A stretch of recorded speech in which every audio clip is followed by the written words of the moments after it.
Welcome to another episode of the Identity Navigator. For those enjoying winter and the holidays, what's better than family around the fire and an episode of the Identity Navigator in the background? I genuinely hope you have better things to do. But between family, friends, travels, and chores, I hope you find a few minutes for this one. Because in this episode, we look at the cloud's secret management and how attackers crack digital safes and how to stop them. So, we are looking at it from a different perspective today. Everyone still remembers at least one password, or at least pretends to. Today's topic is about how the very best cloud secrets management tools like AWS Secret Manager, Azure Key Vault, GCP Secrets Manager, and friends have become not just digital safes but also very tempting targets for adversaries.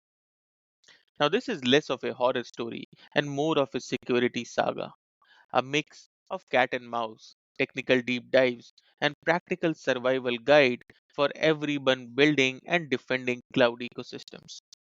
So sit down, tighten your security belts, and let's unpack the whole thing.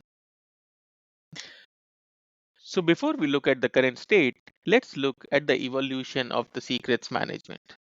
Let's start with why Secrets Manager even exists. Because a decade ago, or maybe a little more than a decade, the average cloud secret was a sticky note, or if your devs were fancy, an environment variable.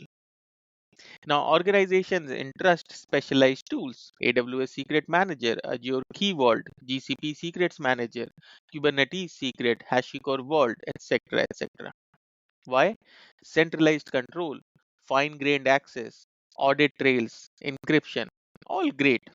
But the pitfall, when you collect all your keys, password, and magic access tokens in one digital vault, a successful break in means the jackpot for attackers. Now let's look at MITRE attack. And let's get technical for a minute.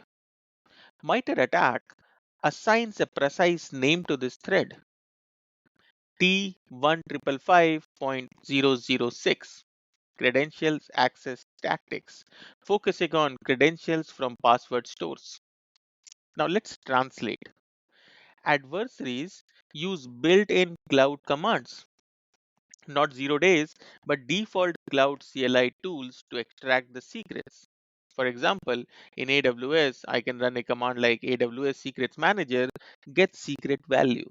Or in GCP, I can run something like gcloud secrets versions access latest.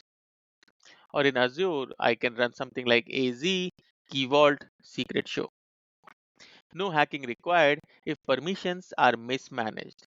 It's like having state of the art locks and then handing out spare keys with cheerful generosity. So let's meet some notable threat groups. Or let's not meet them, but let's just discuss about them for a second. Lucer 3, also called as scattered spider. I'm pretty sure all of us would have heard about them. They are not just great at branding, but also adept at breaching identity providers like Okta, Azure Active Directory, Entra ID, and Ping. These IDPs or identity providers are doors into organizations' secret repositories. Once in, attackers target data, code signing certs, customer info for extortion, IP theft, you name it. But how do they bypass MFA? SIM swapping and social engineering. Phoning up mobile carriers, convincing them, I lost my phone, and intercepting your authentication codes. Once inside, attackers often use your own SaaS tools to spread, collecting secrets without triggering alarm, essentially living off the land. That is why I always keep saying MFA is what keeps the kingdom secure. Invest in strong MFA, even if it introduces friction, because that is the probably, according to me, the strongest security control that you can have. Right. Another group that we can talk about is called Scarlet Eel. This groups habitually targets AWS setups using creative scripts to harvest credentials and pivot further into cloud environment. Classic tactics. Their tools evolve and unfortunately so do their attacks. Also noteworthy, Azure attacks often focus on three key vault permissions: reading secrets, modifying access policies to give themselves more power, and creating new secrets or keys as beachheads for persistence.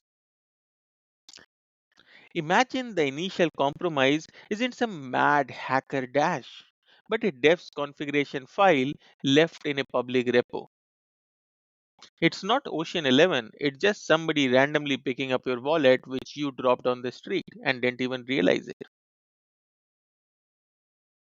Now let's break down this attack chain. Most compromises follow a multi step pattern where phase 1 is initial access, compromised developer credentials, or leaked infrastructure as code in a public Git repo. Still surprises me how often this still happens. Phase 2 is credential harvesting. Once in, attackers identify secrets management roles, harvest all accessible credentials, admin, DB, API keys, you name it. Phase 3 is privileged escalation, where attackers uses or modifies policy to broaden access, might create new credentials or accounts. Think of it like spare keys under the mat, just in case you forget your house keys. Phase 4 is data exfiltration. Extracts sensitive info, often undetected amidst normal business API traffic, because they use built-in cloud tools. And that is why when we talk about zero trust, we shouldn't talk about the tools in zero trust or just adding more tools in your zero trust ecosystem, but it's about how you configure those policies as well, right? Should somebody be extracting a file on a Saturday? But now attackers are smart enough to not do that on a Saturday. So it has to be such sort of entity analysis or behavioral analysis, which is easy to do now. But those policies, which are dynamic in nature, are true essence of your zero trust and not the fancy tools that everybody is trying to sell you.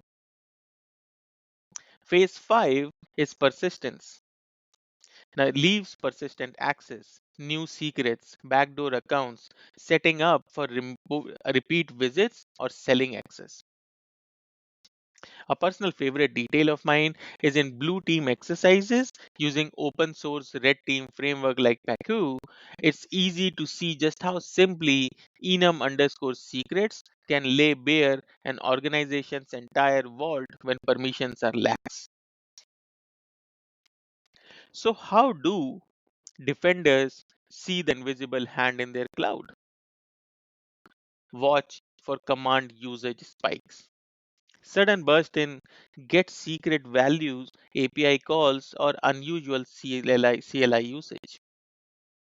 Monitor policy changes, unplanned update to access policies in Azure Key Vault, or privileged escalation in GCP. And also really watch out for alert fatigue risk. Not every alert is evil, but unusual patterns from rarely used accounts should stand out. For Azure, regularly audit access to vault slash secrets slash read and vaults access policy slash write. If more people than you expect have these, start digging. You might upset some people, but that is a requirement. For GCP, export cloud identity and compute audit logs. Monitor for odd users, login locations, or rapid account creations. Get them into a Splunk, write detections on top of it, specifically for GCP. So, what are some practical defense strategies? See, cloud security will continue to be an everyday struggle because that is on the internet. But the victory or the security hinges on a few key things, and these are as old as time. So I'm not going to tell you anything path breaking here. But what you need to understand is these principles have stood the test of time because of a reason. They might not be as fancy as some of the other things, but you need to do it because similar to MFA, these are the things that needs to be in place. Least privilege principle. Only the services and people who truly needs access should have it. Now, for any practitioner out there, they will attest that this is way harder than it sounds, but this is worth every effort. Second is embrace secret rotation. Secrets, especially those with long shelf lives, should have expiry dates. Old secrets are attack surfaces, right? And I see this all the time when companies are trying to do too much too fast, and let's say they create or identify or create 10 classifications or 10 types of non-human identity secrets that they manage. Now they want machine identity for everything, but they have no way of rotating, or they don't want to enforce rotation of machine identities or secret or service accounts for now. So now what they have done is given a developer an MFA bypass. So rather than using an account that requires an MFA, they will get a service account created that might not have MFA. Now, because the secret rotation is not in place, they will continue to use it without an issue. Right. So sometimes while we are trying to over categorize, we are also creating these gaps in our implementation. And that is why I would strictly say or strongly say to embrace secrets rotation. There will be always be excuses, there will always be exceptions, but they should truly be an exception. Spring clean your vault, delete unused or legacy secrets, right? Look for those orphan accounts. These often becomes forgotten attack paths. So nothing fancy. Least privilege principle, embrace secrets rotation, spring clean your vault. Now, can a consulting firm come up with 20 new ideas? Absolutely. I can, and I'm pretty sure you can. But really focus on the basics, because least privilege principle, I'm telling you by experience, is way harder than it sounds to implement. You could also think about it in just enough access or JEA, which is very different from just in time, which is JIT, but I digress. I'll tell you a story about a Fortune 100 team that found dozens of historical passwords no longer needed still in their vaults. Test result, those were the first ones attacker went for in a red team exercise. And that is why I leave you with the last one of it. Enforce strong monitoring. Enable exhaustive logging. That must be a showstopper if you do not have exhaustive logging. And invest time to make alerting actionable, not just noise. So how do you test yourself? How do you red team in the cloud? Don't wait to be an adversary's practice target. Simulate attack yourself using tools like Stratus Red Team. Mimic real API abuse to see if anyone notices in your org. Can you spot simulated AWS parameter exfiltration in the logs?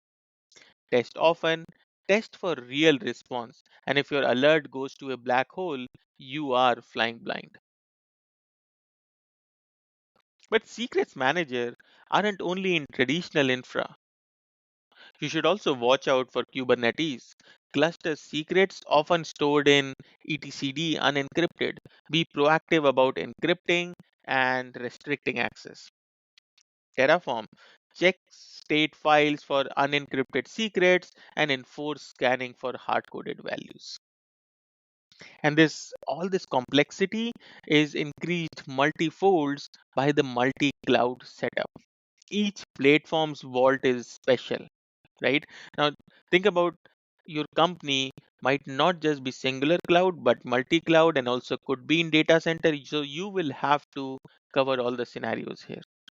Each platform's vault is special, and mixing workloads ups the complexity and the risk. Make the basics repeatable and auditable across all your platforms. When I say platforms, I mean cloud platforms. Okay, and now I will come back to the very basic, the human side of it, the culture, the process, and the proactivity. It's easy to focus on attackers, but internal education, process hygiene, and security culture are what truly keeps secrets safe. Foster a climate where DevOps and security work together, not at cross purposes. Encourage repeatable disclosure. Make it easy, not scary, for any developer to raise their hand and admit, I made a mistake, let's fix it fast. So, to wrap up, Secrets Manager are an upgrade from the bad old days, but they demand careful configuration, ongoing monitoring, and regular review. Threat actors are skilled, persistent, and are learning fast. But fortunately, so can we. Don't get lost into the hype. You might need dynamic credentials, but you also might need static credentials. You cannot just get rid of your static credentials. Now, ideally, none of us would have static credentials. Everything would be just in time. But sometimes that is not the reality. But that also doesn't mean that you do not actively strive for it. So cut the noise, get away from the hype, understand your use cases before you understand the solution from a product, right? Next step is review your own cloud secrets setup. Audit, rotate, trim, and log. I wanted to come up with a fancy acronym for it, ARTL, but I couldn't, so hopefully one of you can help me. But make red teaming regular and share this knowledge with your teammates. Like not this podcast, but this knowledge. The best defense is the well-informed crew. However, I wouldn't mind if you share this podcast as well, but that is completely up to you. Thank you for joining. And remember, the cloud is a shared responsibility. Just make sure your half of the bargain is up to code. If you are listening on YouTube, please subscribe. If you are any other platform, please follow. And remember, nothing says holiday spirit like discovering your vault has been the gift that keeps on giving, but to the attackers. Thank you for listening and for taking this journey with me. I hope this was helpful. You can always reach out to me via LinkedIn or send me an email at theidentitynavigator@gmail.com. Both of these info I will put in the show notes. Until next time, this is Rohit, your Identity Navigator.